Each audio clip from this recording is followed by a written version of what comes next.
오늘 이 시간 함께 나눌 말씀은 예레미야 28장 1절부터 17절까지의 말씀입니다. 예레미야 28장 1절부터 17절까지의 말씀입니다. 우리 말씀이 좀 깁니다. 우리 한 절씩 한 절씩 함께 읽으시고요. 마지막 17절 같이 읽습니다. 제가 가지고 있는 구약 성경 1095쪽에 있습니다. 슬라이드 참조하시고요. 또 성경 가지고 계신 성도들께서는 함께 보시면서 읽으시겠습니다. 제가 1절 읽고 성도들께서 2절 읽으시고 우리 교독하십니다. 그의 곧 유다 왕 시드기야가 다스리기 시작한 지 4년 다섯째 달 기브온 아술의 아들 선지자 하나냐가 여호와의 성전에서 제사장들과 모든 백성이 보는 앞에서 내게 말하여 이르되 만군의 여호와 이스라엘의 하나님이 이같이 일러 말씀하시기를 내가 바벨론의 왕의 멍에를 꺾었느니라. 내가 바벨론의 왕 느부갓네살이 이곳에서 빼앗아 바벨론으로 옮겨간 여호와의 성전 모든 기구를 2년 안에 다시 이곳으로 되돌려 오리라. 내가 또 유다의 왕 여호야김의 아들 여고냐와 바벨론으로 간 유다 모든 포로를 다시 이곳으로 돌아오게 하리니 이는 내가 바벨론의 왕의 멍에를 꺾음이라 여호와의 말씀이니라 하시니라. 선지자 예레미야가 여호와의 성전에 서 있는 제사장들과 모든 백성들이 보는 앞에서 선지자 하나냐에게 말하니라. 선지자 예레미야가 말하니라. 아멘. 여호와여 이같이 하옵소서. 여호와께서 내게 예언한 말대로 이루사 여호와의 성전 기구와 모든 포로를 바벨론에서 이곳으로 되돌려 오시기를 원하노라. 그러나 너는 내가 내 귀와 모든 백성의 귀에 이르는 이 말을 잘 들으라. 나와 너 이전의 선지자들이 예로부터 많은 땅에서 큰 나라들에 대하여 전쟁과 재앙과 전염병으로 예언하였느니라. 평화를 예언하는 선지자는 그 예언자의 말이 응한 후에야 그가 진실로 여호와께 보내신 선지자로 인정받게 되리라. 선지자 하나냐가 선지자 예레미야의 목에서 멍에를 빼앗아 꺾고 모든 백성 앞에서 하나냐가 말하여 이르되 여호와께서 이와 같이 말씀하시니라. 내가 2년 안에 모든 민족의 목에서 바벨론의 왕 느부갓네살의 멍에를 이와 같이 꺾어 버리리라 하셨느니라 하매 선지자 예레미야가 자기의 길을 가니라. 선지자 하나냐가 선지자 예레미야의 목에서 멍에를 꺾어 버린 후에 여호와의 말씀이 예레미야에게 임하니라. 이르시기를 너는 가서 하나냐에게 말하여 이르기를 여호와의 말씀에 내가 나무 멍에를 꺾었으나 그 대신 쇠 멍에들을 만들었느니라. 만군의 여호와 이스라엘 하나님께서 이와 같이 말씀하시니라. 내가 쇠 멍에로 이 모든 나라의 목에 메워 바벨론의 왕 느부갓네살을 섬기게 하였으니 그들이 그를 섬기리라. 내가 들짐승도 그에게 주었느니라 하라. 선지자 예레미야가 선지자 하나냐에게 이르되 하나냐여 들으라. 여호와께서 너를 보내지 아니하셨거늘 내가 이 백성에게 거짓을 믿게 하는도다. 그러므로 여호와께서 이와 같이 말씀하시되 내가 너를 지면에서 제하리니 내가 여호와께 패역한 말을 하였음이라. 내가 금년에 죽으리라 하셨느니라 하더니 같이 읽습니다. 선지자 하나냐가 그의 7째 달에 죽었더라. 아멘. 우리 9월과 10월 두 달 동안에 생명의 삶 우리가 함께 큐티하고 있는 큐티집 말씀 순서에 따라서 우리 예레미야의 후반부를 함께 묵상하는 시간을 갖습니다. 예레미야 26장부터 예레미야 50장까지의 말씀인데요. 우리 예레미야는 눈물의 선지자로 알려져 있습니다. 하나님의 백성 유다가 망하는 날까지 예언했던 그런 눈물의 예언자입니다. 자신의 민족 하나님이 택하신 백성이 망하는 예언을 했어야만 하는 그런 비극의 예언자이지요. 한마디로 못 볼 것을 본 예언자입니다. 못 볼 것을 본 선지자입니다. 가장 비극적인 장면을 보고 예언해야만 했던 그런 눈물의 선지자이죠. 그래서 예레미야가 자신의 사역을 깨닫고는 하나님 앞에서 이렇게 탄식합니다. 예레미야 4장 19절부터 20절까지 있는데 우리 슬라이드 한번 참조하시고 제가 읽을 때 잘 들으십시오. 슬프고 아프다. 내 마음속이 아프고 내 마음이 답답하여 잠잠할 수 없으니 이는 나의 심령이 나팔 소리와 전쟁의 경보를 들음이로다. 패망에 패망이 연속하여 온 땅에 탈취를 당하니 나의 장막과 휘장은 갑자기 파멸되도다. 그는 하나님의 말씀을 전하면서 슬프고 아팠습니다. 마음속이 심히 아팠습니다. 또 마음이 답답하여 잠잠할 수가 없었습니다. 자신의 심령이 나팔소리와 전쟁의 경보를 듣고 떨었습니다. 그는 눈물의 예언자이고 비극의 예언자입니다. 오늘 우리는 예레미야의 마음을 함께 공감하면서 예레미야의 이 말씀을 들으며 그와 함께 아파하고 슬퍼하게 됩니다. 하나님의 백성의 이지러진 모습을 바라보면서 오늘날 21세기 한국교회와 이 시대의 교회들을 바라보면서 우리는 예레미야의 그 음성이 오늘 우리와 다른 음성이 아님을 깨닫습니다. 우리 예레미야의 그 예언의 말씀을 들으면서 오늘 우리는 우리의 한국교회를 가슴에 품고 또 우리의 죄성을 가슴에 안고 이토록 변화되지 않고 회개하지 않는 우리의 완악한 심령을 주님 앞에 부둥켜 안으며 우리는 함께 아파하고 답답해하고 슬퍼하는 두 달을 우리가 함께 보내게 될 것 같습니다. 우리 예레미야의 활동 연대는 우리 정확히는 요시야 왕 13년, 그러니까 기원전 622년부터 예루살렘이 패망하는 날까지 기원전 587년 그 기간 동안 예레미야가 선지자로 활동을 했습니다. 하나님의 말씀이 언제 집중적으로 쏟아지냐 하면 유다의 패망이 가까웠을 때, 예루살렘의 멸망이 가까웠을 때 하나님의 말씀이 쏟아지기 시작합니다. 왕으로 치자면 도무지 믿음이 없는 하나님의 말씀에 귀를 막고 아예 살았던 여호야김, 여고니야라고 하는 여호야김의 시대와 그 다음에 시드기야의 시대, 여호야김의 시대와 시드기야의 시대 때 하나님의 말씀이 쏟아집니다. 여고니야는 여호야김이죠.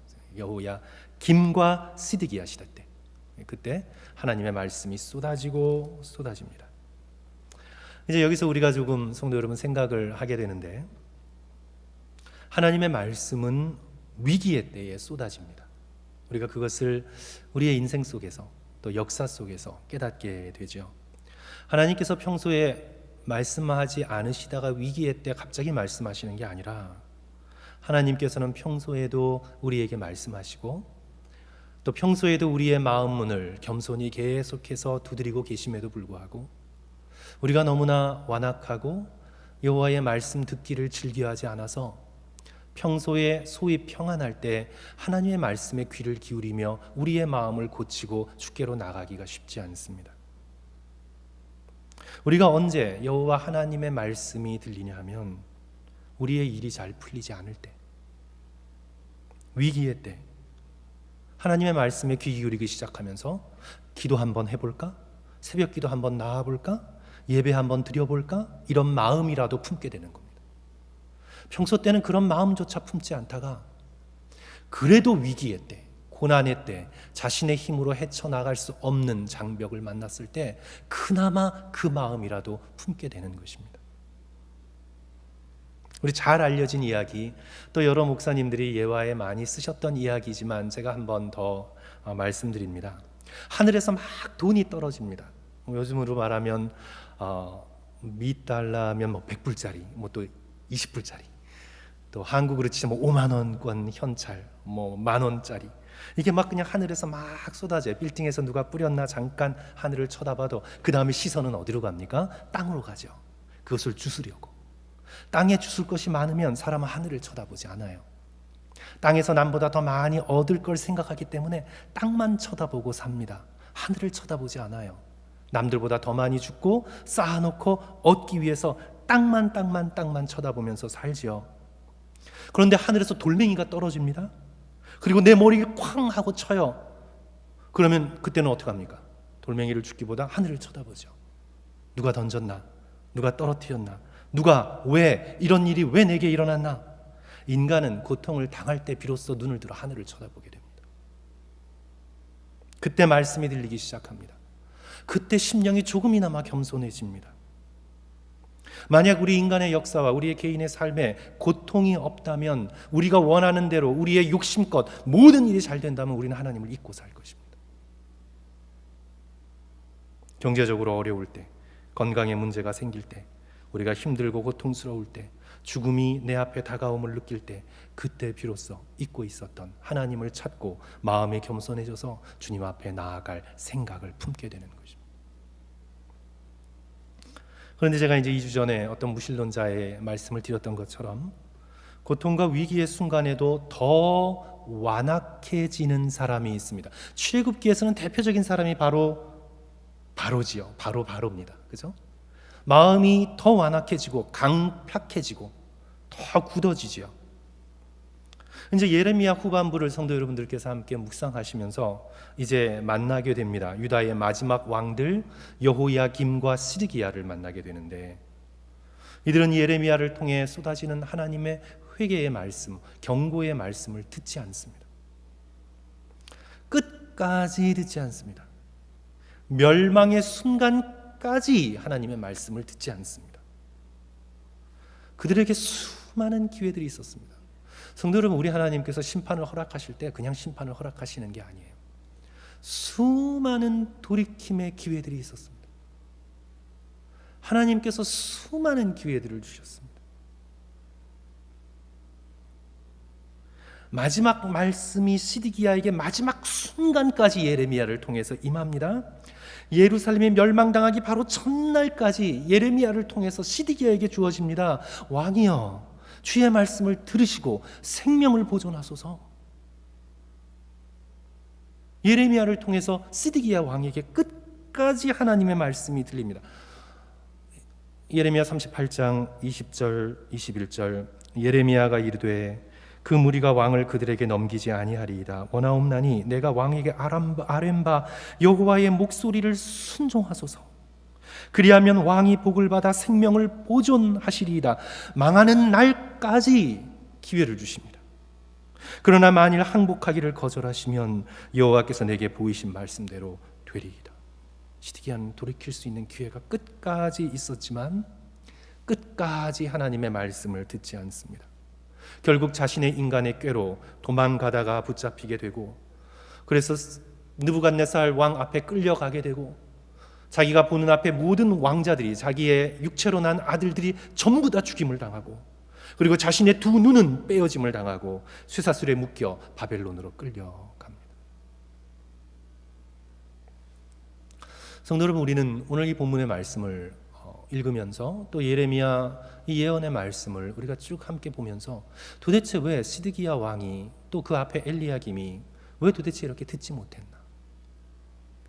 귀로는 들었어도 왜 그것을 믿고 따르지 못했나? 오늘 우리는 함께 읽은 본문에서 힌트를 얻게 됩니다. 물론 시드기야 마음의 완악함 때문이기도 하지만 오늘 본문에 하나냐로 대표되는 거짓 선지자들이 있었습니다. 거짓 평화의 말씀을 전하고 거짓 듣기에 좋은 소식, 거짓 예언을 쏟아놓는 거짓 선지자의 무리들이 훨씬 많았습니다. 그러니까 이 시드기야는 그 주변에 거짓 예언자들, 거짓 선지자들을 데리고 다녔습니다. 그리고 이들은 시드기야가 듣고 싶은 말만 해주는 그런 거짓말쟁이들입니다. 이것이 바로 오늘 본문의 배경입니다. 오늘 본문의 내용은 이제 유대왕 시드기야 4년에, 그러니까 593년이죠. 국제 정세는 폭풍의 소용돌이 속에 휘말려 들어갑니다. 이미 오늘 말씀이 기록되기 4년 전에 바벨론 제국이 수많은 군사를 일으켜서 유다를 침공했고 예루살렘을 에워쌌습니다. 그리고 그때의 왕이었던 여호야긴이 항복을 합니다. 그래서 이제 여호야긴, 여고냐가 바벨론의 포로로 잡혀가고 그와 함께 여러 왕족들과 귀족들이 바벨론으로 유배를 갑니다. 그것이 이제 기원전 597년에 있었던 유다의 1차 유배입니다. 그때는 예루살렘이 완전히 쓰러지진 않았어요. 성전도 건재했습니다. 10년 후에 이제 쓰러지죠. 그리고는 이제 바벨론이 그 당시의 왕이었던 이제 여호야긴을 끌고 가고, 이제 바벨론이 자기의 말을 잘 들을 것 같은 그런 왕들을 왕위에 앉힙니다. 그리고는 친바벨론 정부를 구성해요. 시드기야를 왕으로 세우고 친바벨론 정부를 구성합니다. 그런데 이제 4년이라는 시간이 흐르면서 이 유대 백성들 그리고 또 시드기야와 그 주변의 신하들이 생각할 때 조공이 너무 세요. 한마디로 세금이 너무 무거워요. 그래서 어떻게 보니 이 바벨론의 무거운 세금에서 벗어나 볼까 하다가 보니까 남쪽에 있는 이집트가, 애굽이 우리가 도와줄 테니 바벨론에 반역해라고 부추겨요. 성도 여러분, 인간관계 속에서 책임지지 않고 부추기는 사람들 조심하셔야 합니다. 부추기는 사람들, 그러니까 어떻게 보면 거짓 예언자와 똑같은 거죠. 자신은 아무 책임도 들지 않으면서 너가 해 하고 뒤에서 부추기는 이 이집트 같은 나라들. 그런데 이 유다의 말년에, 이 유다가 이집트의 말에, 그 속임에, 그 꼬드김에 넘어가거든요. 그래서 이제 이집트를 의지하고 예레미야의 말을 거절하면서 바벨론의 반역을 하기 시작합니다. 조공을 바치지 않아요. 그래서 이 친 바벨론 정책에서 반 바벨론 정책으로 급속히 선회합니다. 그러면서 다시 느부갓네살 왕의 침공을 불러들이죠. 이때 이제 중심에 누가 있었냐면 궁정 선지자인 하나냐의 거짓 예언이 있었습니다. 오늘 함께 읽은 본문의 말씀입니다. 하나냐가 어떤 거짓말을 하냐 하면 바벨론에 잡혀갔던 포로들이 2년 안에 돌아오게 될 것이다. 그리고 우리 유다는 독립하게 될 것이다. 그리고 바벨론은 패망하게 될 것이다. 가짜 예언이죠. 가짜 예언을 여호와 하나님의 이름으로 하고 있습니다. 그것이 오늘 2절 말씀입니다. 만군의 여호와 이스라엘의 하나님이 이같이 일러 말씀하시기를, 가짜예요. 하나님은 이렇게 말씀하신 적이 없는데 하나님의 이름을 들먹이며 거짓말을 합니다. 내가 바벨론 왕의 멍에를 꺾었느니라. 왕과 관리들이 듣기 좋은 승리의 예언, 평화의 예언만을 쏟아놓습니다. 그러나 예레미야는 어떻습니까? 예레미야는 바벨론을 통한 하나님의 심판을 일찌감치 예언해 왔습니다. 바벨론이 하나님의 심판의 도구이기에 하나님의 심판을 겸손하게 받는 길은 바벨론에게 반역하지 않고 순종하는 길이다. 바벨론에게 항복하고 하나님의 심판을 겸손히 받아들이고 70년을 기다린 후에 다시 회복의 길로 너희들이 열릴 것이다. 그런데 왕과 관리들과 백성들은 이 하나냐의 예언과 예레미야의 예언 가운데 어디를 더 좋아해요? 하나냐의 예언을 더 좋아합니다. 당장에 듣기 좋은 말, 거짓 평화의 메시지에 귀가 솔깃합니다. 11절의 말씀은 오늘 우리에게 슬픔을 가져다 줍니다. 11절 말씀 성도 여러분 보십시오. 모든 백성 앞에서 하나냐가 말하여 이르되 여호와께서 이와 같이 말씀하시니라. 내가 2년 안에 모든 민족의 목에서 바벨론의 왕 느부갓네살의 멍에를 이와 같이 꺾어버리리라 하면서 이제 예레미야의 목에 매였던 멍에를 부러뜨리면서 퍼포먼스를 하는 겁니다. 이제 그것을 보면서 이제 이렇게 기록하고 있죠. 오늘 본문의 말씀은 선지자 예레미야가 자기의 길을 가니라.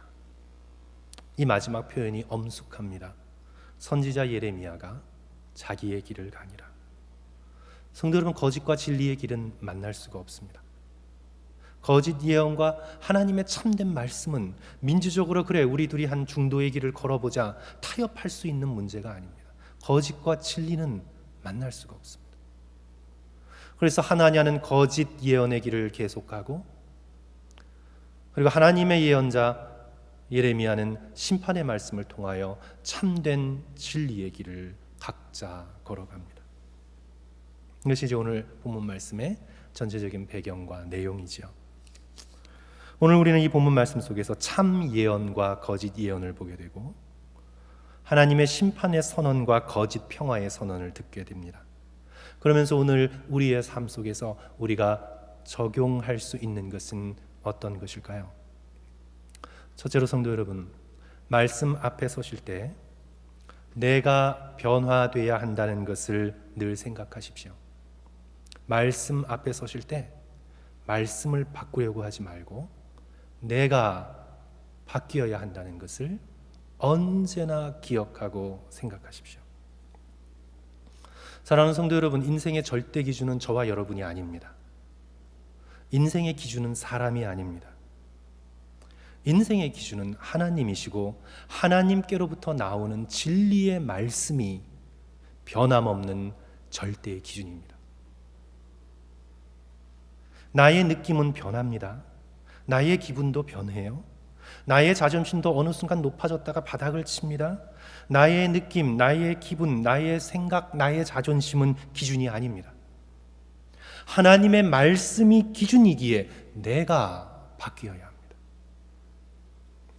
오늘 우리들의 신앙생활의 제1의 목표가 내가 위로받고 내가 평안을 얻고 내가 힘을 얻는 것이 제1의 목표가 아닙니다. 성도 여러분, 성도 여러분, 이것을 기억하셔야 합니다. 내가 지금 위로받고 내가 당장의 평안을 얻고 내가 지금 힘을 내어서 이 어려운 시기를 이겨나가는 것이 우리의 신앙생활의 제1의 목표가 아닙니다. 아닙니다. 여러분이 만약 그것을 신앙생활의 제1의 목표로 삼으면 여러분은 거짓 예언과 거짓 말씀에 솔깃해질 것입니다.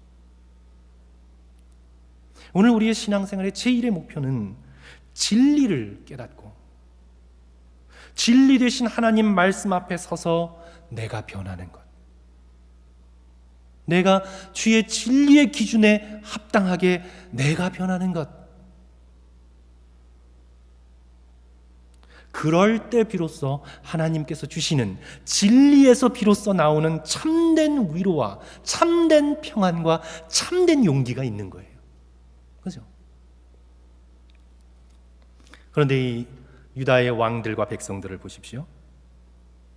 이들은 진리 되신 하나님의 말씀은 도외시한 채 자기가 듣고 싶은 말을 만들어냅니다. 이들은 그저 위로만 얻고자 합니다. 자신은 하나도 변화되지 않은 채 그저 힘만 얻고자 하고 그저 평안만 얻고자 합니다. 그러니 거짓 선지자 하나냐 같은 사람들이 설쳐되는 거예요. 이 거짓말장이에게 마음을 다 빼앗깁니다.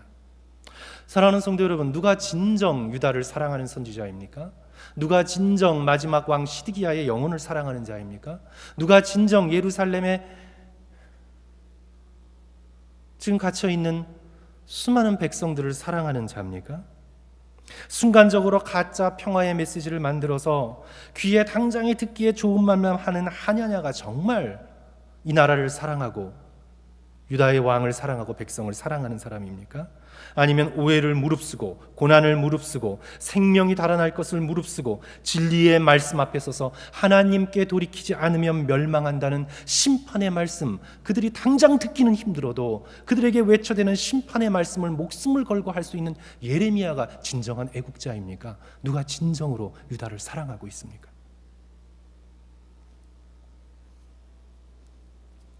제가 여러 번 잘 쓰는 비유인데, 제가 그렇게 잘 쓰는 이유는 제가 10대 때 굉장히 그 비유에 많은 영향을 받아서 그렇습니다. 그래서 여러 번 써서 썼던 얘기 또 하네. 그래도 성도 여러분 그냥 들으십시오. 성도 여러분, 돼지를 잡을 때, 돼지를 도축할 때 돼지를 막 끌고 가지 않고 옛날에 어떻게 했다 그랬죠? 그 앞에 돼지가 이 도축장으로 가는 그 길에 돼지가 잘 먹을 수 있는 콩을 무더기 해놓으면 돼지는 고개를 들어서 끝을 바라볼 여유가 없어요. 끝을 바라볼 여유가 없어요. 지금 앞에 있는 콩 무더기, 먹을 것만 쳐다보면서 한 걸음 그냥 나가다가 칼날에 목이 날아가는 겁니다. 성도는 우리가 돼지를 돼지로서 사랑한다면 누가 더 사랑하는 겁니까? 눈앞에 콩 쳐다보지 말고 콩을 발길로 차고 돌이키라고, 저 끝은 칼날이라고, 죽음이라고 외치는 것과, 아니면 그래 콩 참 맛있지, 많이 먹어, 평화로다 하는 것과 누가 진정으로 사랑하는 사람입니까? 돌이키라, 회개하라, 양심의 하나님의 심판의 메시지를 외치는 자가 참된 예언자요, 애국자요, 하나님의 선지자이지요. 예수 그리스도께서 천국의 복음을 전하시면서 처음 외치신 말씀이 뭡니까? 회개하라, 천국이 가까웠느니라. 예수 그리스도께서는 사람들이 순간적으로 듣기에 좋은 말만 하지 않으셨습니다. 만약에 그러셨다면 바리새인과 서기관들이 친구가 되셨겠죠. 그러나 예수 그리스도께서는 진리 자체이시기에 사랑의 마음을 품고 진리를 전하셨습니다. 그들이 그 진리를 거절했습니다. 그러므로 다시 한번 성도 여러분 강조합니다. 예배 드리실 때, 말씀 들으실 때 하나님께 영광을 돌리고 주님을 사랑하는 마음을 품고요, 늘 내가 고쳐야 할 것을 묵상하고 실천하십시오. 물론 하나님의 말씀과 예배의 분위기가 내게 순간적인 평안과 눈물과 그런 걸 가져다 줄 수 있습니다. 근데 성도 여러분, 그거보다 훨씬 더 중요한 게 있습니다. 성도 여러분들께서는 예배를 드리시면서 얼마나 자신의 잘못을 깨닫고 진리에 가까이 다가가셨습니까? 하나님의 말씀을 읽으시면서 두 손을 들어 찬송을 부르면서 여러분의 마음은 얼마나 회개했습니까? 진리를 얼마나 깨달아갔습니까? 그것이 내가 지금 어떤 위로를 받고 당장의 힘을 얻는 것보다 훨씬 더 중요한 것입니다.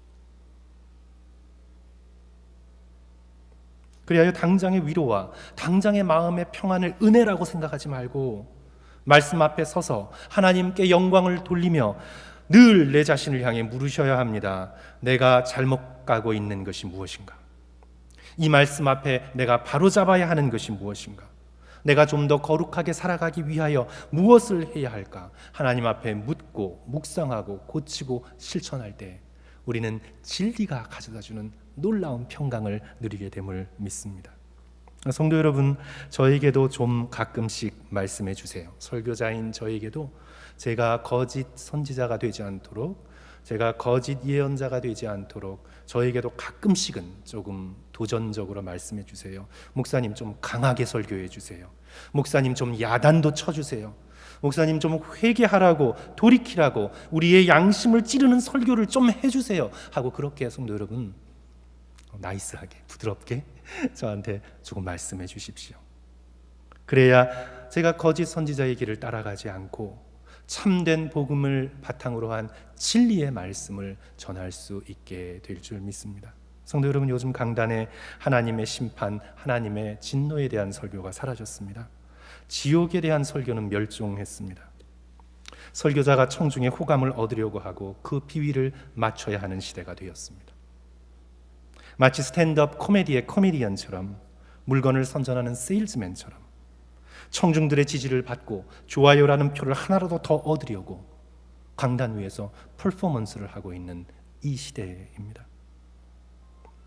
저 같은 설교자도 꽤 각성하지 않으면 어느 순간 성도들이 듣기만 좋아하는 부드러운 이야기만 계속해서 쏟아낼 수도 있습니다.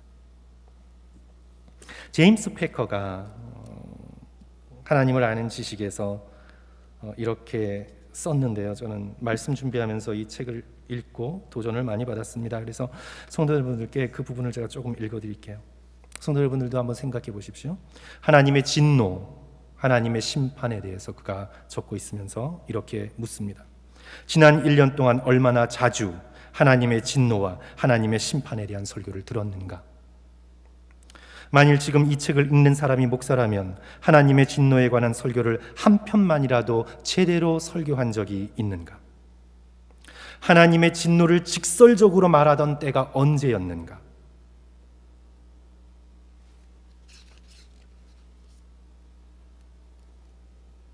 분명히 성경 기자들은 하나님의 진노에 관한 제목 하나도 꺼리낌 없이 모두 다 기록했다. 그런데 우리는 왜 꺼려야 하는가? 성경이 하나님의 진노에 대해 말씀하는데 어째서 우리가 침묵해야 할 의무감을 느끼는가? 무엇 때문에 우리는 그 문제만 거론되면 겁이 나고 당황해하며 그것에 관해 질문받았을 때 어째서 우리는 급하게 목소리가 작아지고 울타리를 치며 숨어 들어가게 되는가?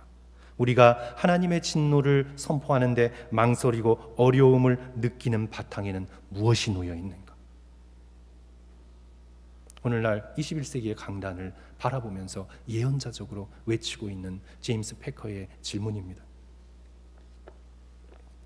그래서 사랑하는 성도 여러분, 저와 여러분 모두 우리가 하루를 마감하면서요, 우리 꼭 말씀을 놓고 주님 앞에 돌이켜 회개할 것들을 회개하고 오늘의 분량을 회개하고 또 배울 수 있는 저와 여러분이 되었으면 좋겠습니다. 내가 다시는 잘못된 선택을 하지 않겠다 결단하십시오. 그래서 이 회개가 침울한 회개가 아니에요. 막 죽을 것 같은 회개가 아니라 성도 여러분, 좀 회개를 매일매일 하는 작은 회개들을 이렇게 기쁨의 회개가 되게 하십시오. 마치 학생이 자신이 실수한 것에서 새로운 지식을 습득하듯이, 아 주님, 제가 이렇게 했는데 이렇게 하지 말았어야 했네요. 제가 잘못했습니다. 생각이 짧았습니다. 주님, 다음부터는 이렇게 하지 않겠습니다. 저를 용서하시고 제게 지혜를 더 주십시오. 주님, 제가 오늘 이렇게 말했는데, 이렇게 생각했는데, 이렇게 판단했는데 이거 잘못된 거군요, 주님. 이렇게 성도 여러분, 마치 학생이 새로운 지식을 습득하듯 틀린 문제를 통해 하나를 더 깨닫듯 여러분의 매일의 회개가 기쁨의 회개가 되게 하십시오. 성도 여러분, 회개도 훈련입니다. 참회는 훈련입니다. 회개는 훈련입니다. 그레이엄 그린 캐톨릭 소설가인데요. 그레이엄 그린의 권력과 영광이라는 뛰어난 소설의 주인공이 위스키 신부 사제인데 그가 이런 말을 해요. 잘 들어보십시오, 성도 여러분. 진리의 말입니다. 이런 말을 합니다. 임종에 이르러서 참회한다는 것은 오류였다. 참회는 기나긴 수련과 정진의 열매다. 공포만으로는 부족하다. 성도 여러분, 공포만으로는 절대 참회할 수 없습니다. 다시 들어보십시오. 임종에 이르러서 참회한다는 건 오류였다. 참회는 기나긴 수련과 정진의 열매다. 공포만으로는 부족하다. 뛰어난 통찰이죠. 오랜 동안 사람들의 고백을 들어준 사제로서 도달한 결론입니다. 막 아무렇게나 살다가 마지막 순간의 죽음의 두려움 때문에 참된 참회를 해나갈 수 없습니다. 엉망으로 살다가 죽어 예수 그리스도 앞에서 참회할 수가 없습니다. 불가능합니다. 참회는요, 기나긴 수련과 정진의 열매입니다. 매일매일 나의 작은 죄, 나의 작은 실수, 사소한 잘못들을 매일매일 회개하고 배우고 돌이킨 자만이 진정 예수 그리스도 앞에서 마음에 있는 모든 죄를 자복할 수가 있습니다. 지옥은요, 마땅히 참회해야 하는 순간에도 참회할 수 없는 마음을 지닌 자들의 모임입니다. 성도는 연쇄살인범 갖다 놓고 피해자들이 얼마나 피해를 겪었는지, 우리가 얼마나 당신의 범죄로 인해서 고통을 당했는지 눈물을 흘리며 증언하는 그런 법정에서 연쇄살인범이 아무런 표정의 변화도 없이 눈 하나 깜짝하지 않고 어떤 슬픔의 기색도 보이지 않으며 그냥 담담하게 듣고 있는 모습을 보면서 우리는 지옥의 모습을 봅니다. 얼마 전에 드 안젤로인가요? 얼마 전에 잡혀서 오랜 후에 잡혀서요 재판을 받았죠. 골든 스테이트 킬러라 그래서 그런 모습을 우리는 보게 됩니다. 이제 예레미야를 읽으시면서 성도 여러분들은 보게 되실 것입니다. 마음이 너무나 완악한 여호야김과 시드기야를 보시게 될 겁니다. 그 추종자들을 보게 될 것입니다. 거짓 선지자들을 만나게 될 것입니다. 이들은 끝까지 완악합니다. 성도 여러분, 오늘 우리가 함께 나누는 말씀에서 꼭 첫 번째로 기억할 것, 회개는 수련과 정진의 열매입니다. 매일 작은 회개를 하시고요.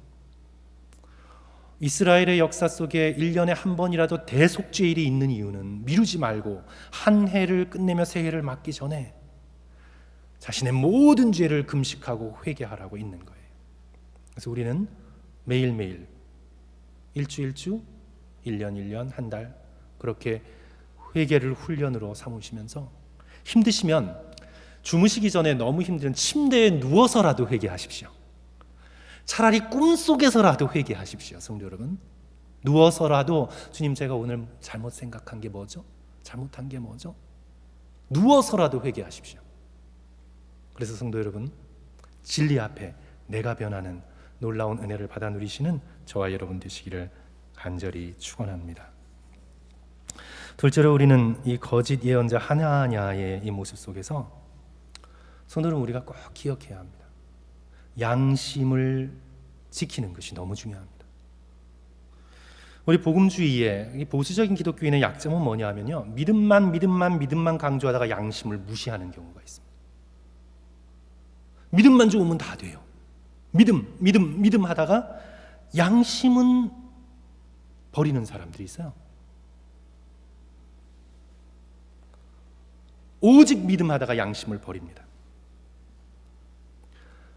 그래서 믿음은 좋은 것 같은데 할렐루야 아멘 이런 걸 하는 것 같은데 양심이 없는 사람들을 우리는 비극적이지만 심심치 않게 만나게 됩니다.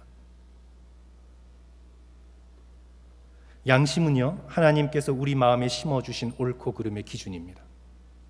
물론 절대 기준은 하나님의 말씀인데 그 말씀을 찾아가고 자신의 잘못을 깨달을 수 있도록 하나님께서는 우리의 심령에 양심이라는 나침반을 주셨어요. 그래서 우리 믿음의 백성에게는 정말 중요한 것이 믿음과 함께 양심이 중요합니다. 성도 여러분, 우리 디모데전서 1장 19절 신약성경 338쪽에 있는데 우리 슬라이드 참조하시면서 또 한번 찾으셔서 우리 다 같이 한 목소리로 읽었으면 좋겠습니다. 338장인데요.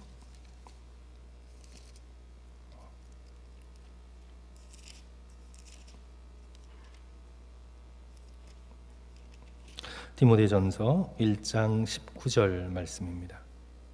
다 같이 한 목소리로 읽죠. 믿음과, 우리 같이 읽습니다. 시작. 믿음과 착한 양심을 가지라. 어떤 이들은 이 양심을 버렸고 그 믿음에 관하여는 파선하였느니라. 성도 여러분, 이 19절을 잘 다시 한번 들어보세요. 믿음만 가지라고 했습니까 지금? 자, 뭐라고 말씀하십니까? 믿음과 함께 착한 양심을 가지라. 믿음과 함께 착한 양심을 가지라. 자, 양심을 버린 자들은, 어떤 이들은 양심을 버렸고 양심을 버렸기 때문에 믿음에서도 파선합니다. 양심을 버리면 믿음에서 파선하게 됩니다. 그래서 오늘 우리에게 중요한 것은요, 믿음과 함께 착한 양심을 가져야 합니다. 양심을 버리면 믿음에서 파선하고, 그 양심을 버리면 거짓말을 하게 되는 거거든요. 자기가 잘못했는데 잘못하지 않았다고 우기게 되는 거고, 책임을 전가하게 되는 거고, 그렇게 양심에서 양심을 버리면 믿음도 파선하게 되어서 결국은 거짓의 아비는 사탄과 엮이게 됩니다. 디모데전서 1장 19절 20절 그 가운데 누가 있냐 하면 이름을 직접 듭니다. 후메네오와 알렉산더가 있으니 내가 사단에게 내어준 것은, 이들은 사단에게 내어줬습니다. 양심을 버렸습니다. 오늘 본문에서 양심을 버린 자가 누구입니까? 직업은 선지자예요? 종교인이에요? 그런데 누구입니까? 하나냐입니다. 그는 양심을 버렸습니다. 그의 종교적 행위는 거창한지 몰라요. 그가 예루살렘 성전을 차지하고 있는지도 모르겠어요. 하나냐의 종교적 어떤 지위와 위치는 높은지 모르겠지만 그는 양심을 버렸습니다. 하나님께서 말씀하지 않으셨는데 하나님의 이름으로 예언을 하고 있습니다. 하나님의 이름으로 거짓말을 합니다. 도대체 양심이 있다면 이럴 수가 있을까? 오늘 28장 2절 만군의 여호와 이스라엘의 하나님이 이같이 일러 말씀하시기를, 말씀하신 적도 없는데 하나님이 말씀하셨다고, 내가 바벨론의 왕의 멍에를 꺾었느니라, 하나님이 말씀하셨다고 거짓말을 합니다. 4절 후반부 보십시오. 내가 바벨론의 왕의 멍에를 꺾을 것임이라 거짓말을 합니다. 성도 여러분, 거짓말 중에 가장 사악한 거짓말은요, 여호와 하나님의 이름으로 하는 거짓말. 성도 여러분, 이게 표현이 말이 안 되잖아요? 그러나 성도 여러분, 오늘날 우리는 종교적인 영역 안에서, 교회 안에서 수도 없이 보게 됩니다. 믿음으로 거짓말하는 사람, 하나님의 이름으로 거짓말하는 사람, 교회를 위해서 거짓말하는 사람,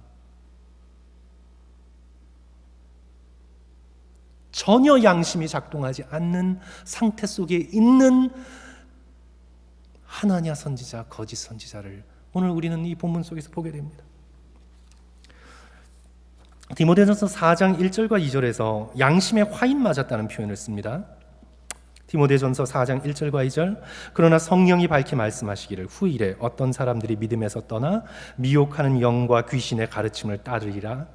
거짓 양심이 화인을 맞아서 외식함으로 거짓말하는 자들이니라. 거짓된 양심이 화인을 맞으면요, 사람들에게 보이기 위하여, 외식하기 위하여 거짓말을 합니다. 양심에 화인 맞았다는 표현, 화인은 불로 지지는 거잖아요. 불로 지지면 당연히 몸이 가지고 있어야 하는 신경세포가 죽습니다. 그러니까 감각을 느끼지 못하지요. 바늘도둑이 소도둑이 돼도 모릅니다. 눈덩이처럼 불어나는 거짓의 사람이 되고 거짓의 세계 속에 갇혀서 거짓에 둘러싸여 인생을 살게 됩니다. 결국 거짓의 아비인 사탄에게 속하게 됩니다. 양심을 버리면 사탄에게 속하게 됩니다. 오늘 우리 복음주의자들은 믿음만 강조하다가 착한 양심을 강조하는 것을 잊어버렸습니다. 사랑하는 성도 여러분, 오늘 성령을 의지하여 우리 양심을 돌보고 양심을 지키고 양심을 깨끗이 합시다. 양심은 믿음과 상관없는 것이 아닙니다. 양심은 믿음과 깊은 관계가 있습니다. 시편 16편 7절에서 다윗이 어떻게 고백합니까? 나를 훈계하신 여호와를 송축할지라 밤마다 내 양심이 나를 교훈하도다. 다윗은 하나님의 말씀 토라를 읽었습니다. 외웠습니다. 기도했습니다. 찬송했습니다. 하나님에 대한 믿음을 누구보다도 크게 키웠습니다. 그러나 그는 동시에 양심을 지켰습니다. 밤마다 양심을 살펴보았습니다. 그가 넘어지는 순간에도, 그가 바세바와 범죄하는 순간에도 그의 양심은 완전히 죽지 않았습니다. 그래서 나단 선지자가 죄를 지적할 때에 자기의 양심이 찔려 주님 앞에 회개하게 됩니다. 다윗 왕은 여호야김과 시드기야의 길을 가지 않습니다. 양심이 살아있어서 돌이켰습니다. 회개했습니다. 생명을 얻었습니다. 사랑하는 성도 여러분, 오늘 우리의 양심이 하나님의 말씀 앞에 깨끗하지 못하지요. 그래도 주님 말씀 앞에 서서 내 양심의 소리가 살아있기를 주님 앞에 간구하며 주님 앞에 엎드리며 내 양심을 잘 지킬 수 있는 저와 여러분이 되었으면 좋겠습니다. 오늘날 교회의 문제, 기독교의 문제는 신학의 문제가 아니라 상식의 문제이고, 오늘날 교회의 문제, 기독교의 문제는 믿음의 문제가 아니라 양심의 문제입니다. 세상 사람들이 보기에 물론 일부이겠지만 목회자들이 상식 없어 보이는 거잖아요. 지금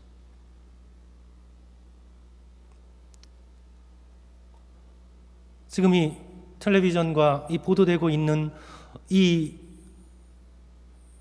언론에 비추어진 목회자의 모습은 믿음 없어 보이는 게 어떻게 해요? 뭐 순교는 하겠다고 믿음은 있는 것 같은데 뭐가 없어요, 성도 여러분? 상식이 없잖아요. 양심이 없는 것처럼 보여지잖아요. 한국이든 이곳이든 마찬가지잖아요. 지금 세상 사람들에게 기독교인들이 믿음이 없어서 지탄받지는 않습니다. 상식과 양심이 없어서 지탄받죠. 코로나 사태 속에서 우리 기독교인들이 상식과 양심의 문제에서 손가락질을 받으면 안 됩니다. 믿음은 결코 몰상식이 아닙니다. 믿음과 함께 상식도 중요하고 양심을 지키는 것도 중요합니다. 사랑하는 성도 여러분, 저에도 양심에 찔리는 일들이 많이 생각이 나고 또 주님 앞에 회개하고 끊임없이 돌이켜야 되겠습니다. 우리 모두 믿음과 함께 깨끗한 양심을 지킬 수 있는 오늘 이 하나냐를 반면교사로 삼아서, 거울로 삼아서 오늘 우리가 진리 앞에 자기 자신을 고치고 특별히 양심을 깨끗이 지킬 수 있는 그런 저와 여러분 되시기를 주님의 이름으로 간절히 축원합니다. 오늘 말씀을 정리합니다. 오늘 말씀 1절부터 17절까지 있어서 조금 어수선해요. 하지만 오늘 말씀을 조금 정리합니다. 성도 여러분, 첫째, 진리가 순간적인 위로나 평안보다 중요합니다. 사랑하는 성도 여러분, 제가 조금 덧붙여서 말씀드리면, 여러분들이 교역자들이나 목회자들을 만날 때 기대하는 마음이 평안보다 위로보다 진리를 더 얻기 위하여 만난다면 여러분들의 신앙은 성숙하고 있는 겁니다. 그저 나를 위로해주고 나에게 평안을 주고 내 귀에 지금 좋은 소식, 나의 등을 도다듬어 줄 수 있는 그런 존재를 바라보고 기대하는 것보다 흔들리지 않는 기준으로서 나의 잘못을 깨우쳐주고 주의 진리의 말씀으로 인도해 줄 수 있는 그런 사람들을 만나기를 원한다면 여러분들은 성장하고 있는 겁니다. 만약 여호야김과 시드기야가 하나냐보다 예레미야를 만나기를 원했다면 그의 말씀 앞에 옷을 찢고 그의 말씀 앞에 눈물을 흘릴 수만 있었다면 그들은 생명을 찾았습니다. 그러나 이들은 하나냐의 거짓 평화, 거짓 위로의 마음을 빼앗겼습니다. 끝까지 돌이키지 못합니다. 마지막 순간까지 하나님의 말씀은 열려 있는데 시드기야는 자기가 자처하여 죽음과 사망의 길로 들어갑니다. 성도 여러분, 진리가 순간적인 위로와 거짓 평안보다 중요하다는 것을 깨달으시고 예배를 드리시면서 말씀 앞에 서시면서 주의 진리로 내 양심을 가르치소서. 주님 앞에 돌이킬 수 있는 저와 여러분 되었으면 좋겠습니다. 두 번째로 제가 강조했죠. 믿음과 함께 선한 양심을 지킵시다. 내 양심이 찔렸을 때 무시하고 넘어가는 것이 아니라 회개하고 돌이키고 다시는 그런 잘못을 하지 않겠다고 결단하면서 성령의 도우심을 청하십시오. 성도 여러분, 저와 여러분의 삶이 모두 가식이고 거짓이면 얼마나 허무합니까? 오늘 디모데전서 4장의 말씀처럼요, 거짓 양심이 화인을 맞으면 외식합니다. 드러내 보입니다. 그리고 거짓말을 합니다. 잠깐은 사람을 속일 수 있죠. 잠깐은 사람을 속일 수 있습니다. 잠깐은 저 사람이 괜찮은 사람인 것 같고, 잠깐은 뭐 종교인인 것 같고, 잠깐은 믿음이 좋은 것처럼 잠깐 사람은 속일 수 있어요. 그러나 우리는 궁극적으로 하나님을 속일 수 없습니다. 성도 여러분, 우리의 삶이 모두 가식이고 거짓이면 얼마나 허무합니까? 순간적으로 선지자 노릇은 했지만 나중에 보니 거짓 선지자예요. 순간적으로는 종교인으로서, 교인으로서, 직분자로서 뭐 일한 것처럼 보이지만, 사람들 앞에 뭐 그런 것처럼 보이지만, 그러나 성도 여러분, 그것이 만약 거짓이고 위선이고 가식이라면 하나님 앞에서 모두가 거짓이고 위선이고 우리가 했던 모든 일들이 가면놀이였다면, 저와 여러분이 교회에서 복음 신앙생활하면서 하는 모든 일들이 가면놀이였다면,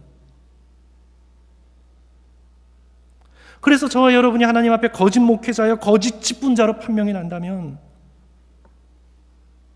성도 여러분, 이것은 얼마나 비극입니까? 오늘 우리 다시 한번 우리의 양심을 지키고 말씀 앞에, 진리 앞에 내가 변화되어야 한다는 간절한 열망을 가지고 참 선지자 예레미야처럼 그의 말씀을 가까이 하고 하나님의 진리를 붙들고 말씀을 따라 참되고 선한 삶을 살겠다고 결단하시는 저와 여러분 되었으면 좋겠습니다. 참된 위로는 진리에서 나옵니다. 참된 평안은 진리에서 나옵니다. 그리고 그것은 영원합니다. 오늘 다시 한번 이 거짓 선지자 하나냐를 거울로 삼아서 우리 모두 다시 한번 진리를 배우고 진리를 따라가는 성도들 되기로 결단하실 수 있는 저와 여러분 되시기를 주님의 이름으로 간절히 축원합니다. 우리 함께 기도하겠습니다.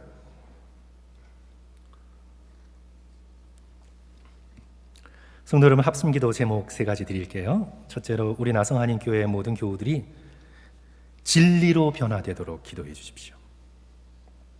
둘째로 우리 미국 사회에서 우리가 선한 양심을 잘 지키는 그리스도인이 되도록 기도해 주십시오. 정말 우리 교회에 양심적인 성도들이 많아질 수 있도록, 믿음 좋은 성도와 함께 양심이 깨끗한 성도들이 많아질 수 있도록 기도해 주십시오. 세 번째로 코로나의 위기 속에서 성도들의 안전과 건강을 위해서 우리 잊지 않고 함께 기도했으면 좋겠습니다. 우리 다 같이 첫 번째, 두 번째, 세 번째 기도 제목 기억하시고요. 우리 함께 간절함으로 짧지만 기도 나누고, 그리고 제가 마치는 기도하고 오늘 금요 찬양 예배 마치도록 하겠습니다. 우리 다 같이 함께 간절한 마음으로 기도하겠습니다. 사랑과 은혜가 많으신 하나님 아버지, 우리 나성하님 교회 모든 교우들 한 사람 한 사람 함께 해주셔서 아버지 진리 앞에 자신이 변화될 수 있도록 도와주시옵소서. 아버지 진리의 말씀에 귀 기울일 수 있도록 도와주시옵소서. 아버지 진리의 말씀 앞에 서서 아버지 그것으로서 내가 변화되고, 아버지 진리의 말씀 앞에 서서 아버지 내가 회개하고 돌이키며 지나간 잘못들을 하나하나 낱낱이 주님 앞에 고백하며 나의 양심을 점검하고 내가 다시는 이런 짓을 하지 않겠다고, 다시는 이런 실수를 범하지 않겠다고, 천국에서 기회가 있다면 나는 다시는 이와 같이 잘못된 선택을 하지 않겠다고 주님 앞에 회개하며 눈물을 흘리며 성령의 은혜를 구할 수 있도록 도와주시옵소서. 아버지 주님, 우리의 잘못들을 그저 뭉개버리고 위로만 받으려고 하지 말게 도와주시고, 우리의 양심을 그저 묻어버리고 순간적인 평안만을 구하지 않게 도와주시고, 아버지 나의 양심이 찔려 밤을 새우며 나의 양심이 아파하며 주님 앞에 무릎 꿇으며 아버지여 주께 회개하며 주께 돌이키며 아버지여 진리 되신 주님 뵐 준비를 하나갈 수 있도록 주여 도와주시옵소서. 주님, 우리의 눈이 절대 진리 되시며 아무런 흠이 없으신 예수 그리스도를 만날 준비를 할 수 있게 도와주시옵소서. 아버지 주님 매일매일 회개하며 주님의 말씀을 붙들며 우리의 양심이 주님 앞에 화인 맞은 양심이 되지 않도록 우리 양심의 소리가 살아있을 수 있도록 아버지 주님 앞에 꿇어 엎드리며 예배드리며 찬양하며 주님 앞에 나올 수 있도록 도와주시옵소서. 믿음이 커가는 만큼 양심이 깨끗해질 수 있도록 주여 도와주시옵소서. 아버지 우리 성도들의 심령 가운데 함께하여 주셔서 아버지의 말씀을 붙들고 참된 양심으로서 선한 양심을 지닌 자로 이 말세를 살아갈 수 있도록 주여 축복해 주시옵소서. 아버지여 주님, 이 세상을 돌아볼 때 부패한 것들 뿐입니다. 너무나 더럽습니다. 어느 게 거짓말이고 참인지 알 수가 없습니다. 누가 진실을 말하는지 입에서 모든 사람의 말 속에 거짓이 배어있고 도대체 어떤 뉴스가 진짜인지 알 수도 없겠고 아버지여 혼탁에 극치를 달하고 있는 이 거짓의 세대 가운데에서 아버지 우리 믿음의 백성들은 선한 양심을 지니고 아버지여 참 살아있는 양심으로 주님 앞에 서나갈 수 있도록 우리의 실수를 용서해 주시고 우리의 양심을 깨끗게 하여 주시고 날마다 회개의 영을 부어주사 입술이 아니라 진정으로 회개할 수 있도록 주여 도와주시고 오늘 하루 시드기야에게 여호야김에게 끝까지 허락하셨던 회개의 기회가 있었던 것처럼 아버지 우리에게도 끝까지 허락하여 주셔서 아버지여 주님 선한 양심을 붙들고 십자가를 의지하고 예수 그리스도를 의지하여 돌이킬 수 있도록 주여 도와주시옵소서. 아버지 우리 성도들 한 사람 한 사람 건강 지켜주시고 주께서 주시는 놀라운 평화와 놀라운 은혜를 아버지 받아 누릴 수 있도록 도와주시옵소서.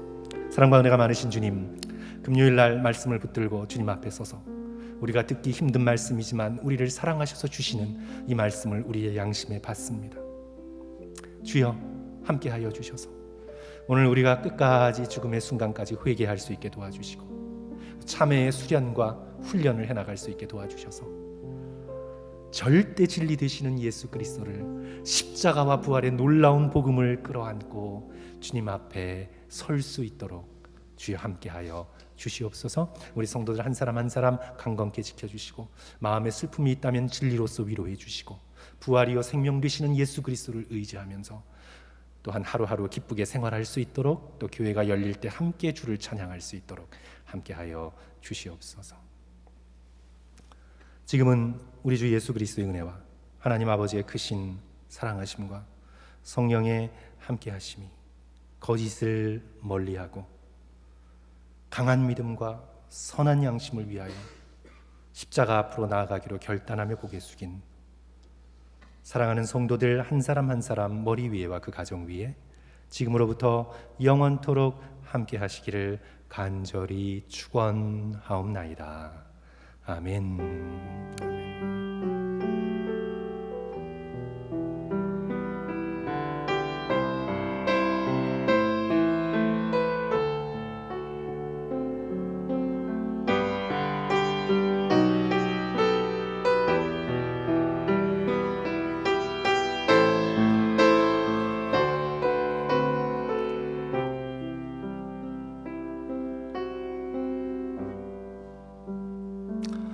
성도 여러분, 우리 얼굴 뵙고 직접 예배드리지 못하지만 이렇게 온라인으로라도 함께 예배드릴 수 있어서 너무 감사하고요. 그리고 예배드리신 성도 여러분들 주님의 이름으로 정말 축복합니다. 우리 강건하게 기쁨으로 또 토요일 맞으시고 또 주일 또 예배 때 함께 뵙도록 하겠습니다. 감사합니다.